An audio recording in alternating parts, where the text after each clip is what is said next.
নমস্কার। কবি নীরেন্দ্রনাথ চক্রবর্তীর কবিতা উলঙ্গ রাজা।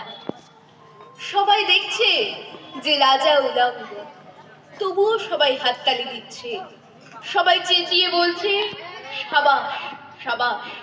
কারো মনে সংস্কার, কারো ভয়, কেউ বা নিজের বুদ্ধি অন্য মানুষের কাছে বন্ধক দিয়েছে, কেউ বা পরান্নভোজী, কেউ কৃপাপ্রার্থী, উমেদার, প্রবঞ্চক। কেউ ভাবছে রাজপত্র সত্যিই অতীব সূক্ষ্ম, চোখে পড়ছে না যদিও তবুও আছে। অন্তত থাকাটা কিছু অসম্ভব নয়, গল্পটা সবাই জানে। কিন্তু সেই গল্পের ভিতরে শুধুই প্রশস্তি বাক্য উচ্চারক, কিছু আপাদমস্তক ভীতু বন্দিবাজ অথবা নির্বোধ স্থাবক ছিল না। একটি শিশুও ছিল, সত্যবাদী, সরল, সাহসী শিশু। নেমেছে গল্পের রাজা বাস্তবের প্রকাশ্য বৃন্দের ভিড়, কিন্তু সেই শিশুটিকে আমি ভিড়ের ভিতরে আজ কোথাও